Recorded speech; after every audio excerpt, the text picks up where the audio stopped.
Hey guys, how's it going? My name's Tyler. I'm a realtor here in Prescott, Arizona, and I just wanted to make a video on 30-year fixed mortgage rates, treasury bills, and Roth IRA. All right, let's get to it. So, the mortgage rate right now is at 6.8%. It's a little lower than it was back in October. You can see we almost hit 8%. So, this is if you have a credit score of 760. We were really spoiled with 3 to 5% interest rates the past 10 years. The historic average is around 7. So we're just about there. And who knows where it goes from here.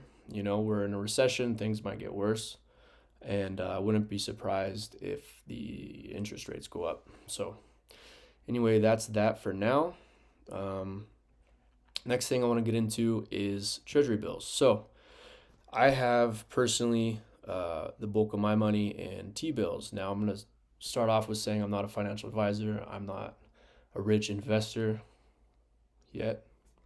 But here is some of the strategies I'm using to get there. So hopefully I can kind of teach someone or spread some knowledge to people. So with me, you're never going to hear buy some crazy crypto or invest in some company that promises all these things. I'm not into that. It's too much risk for me. So anyway, treasury bills right now are looking really good. So treasury bills is a type of bonds. Essentially, you're giving your money to the government in return for your money back, plus interest. This is not going to fluctuate in price. It stays at the same price. So you give them $100, for example. At the end of 3 months, you get $102 back. It's that simple. And as you can see during COVID, it was like 0.10%. It got really bad, like 0.08, 0.2.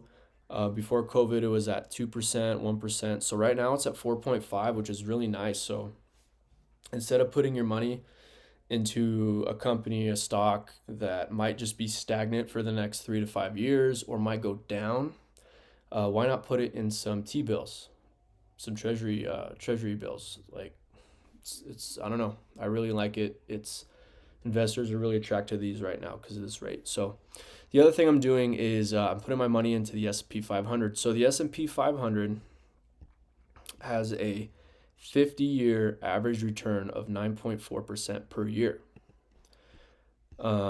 So what I'm doing personally is I'm dollar cost averaging, which means buying the same thing every week, the same amount, every month, the same amount into VOO. So VOO is an ETF, and an ETF is an actively managed fund by fund managers of the S&P 500. So it's probably one of the best ETFs out there. It's very low cost. It's 0.03% is the expense ratio, which means for every $1,000 you put in VOO, they're going to charge you 30 cents per year, which is extremely low, okay? Mutual fund managers and financial advisors will charge you 2%, 3%, 4% sometimes, which is $20, $30, $40 per $1,000 per year. So would you rather spend $40 or 30 cents, right? And financial advisors and mutual fund managers that you pay your money to don't give you returns of 9.4% like the S&P 500. It's usually an average of, from what I've read and heard, anywhere from 3 to 6%. And people get excited on that. Oh my God, I got 3 to 6% a year. Yeah, but it's not as good as 9.4, 9.5, 9.6%, which I'll show you at the end of this video how important these percentages are. So VOO is consisted of the S&P 500, 503 companies to be exact.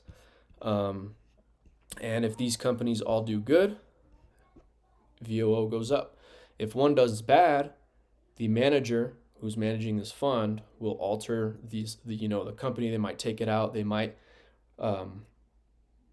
remove the weighting of the company, which means that this company will have less effect on the movement of the ETF. So anyway, it's a great option, and Warren Buffett said it himself.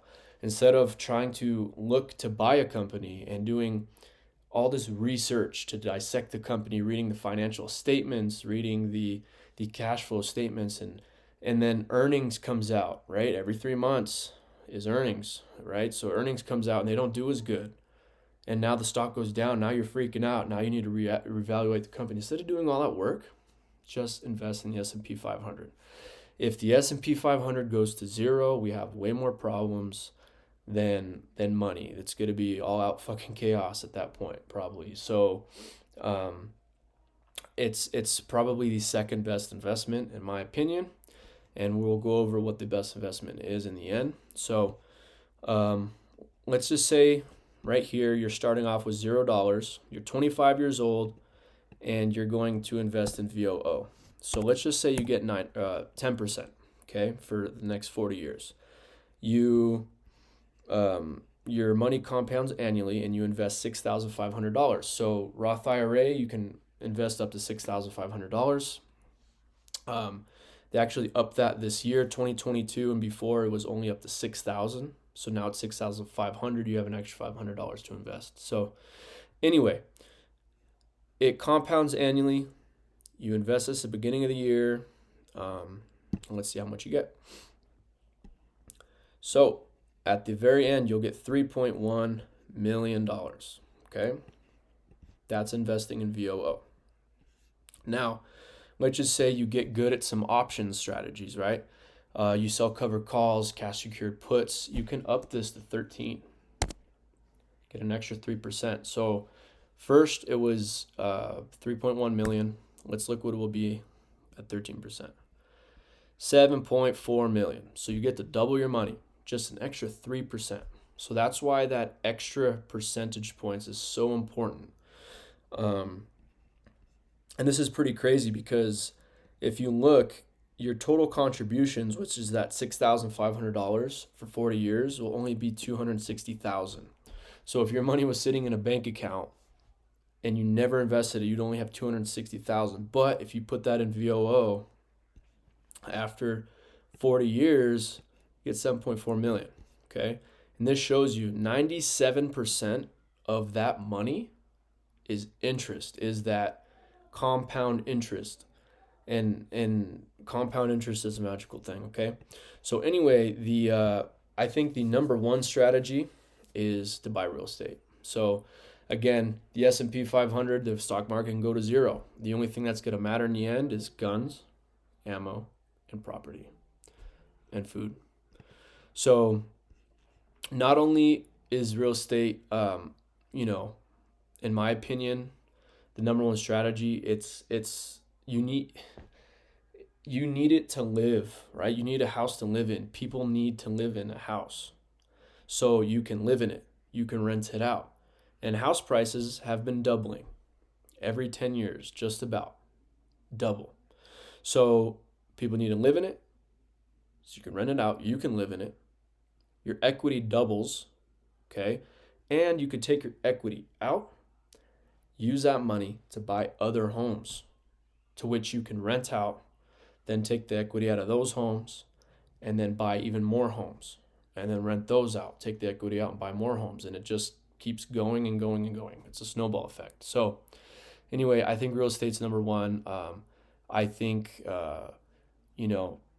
buying the S&P 500 every single week for the rest of your life is number two. And in the meantime, during a bear market, I think treasury bills are a very good investment, especially at 4.5% right now. So anyway, this is what I'm doing. I follow some really good investors, value investors, real estate investors, and this is what they're doing. So I don't know. See what happens. I'm on the quest for success, just like a lot of you are. So anyway, I hope you learned something. If not, I hope you had a good time watching, and I'll see you on the next one.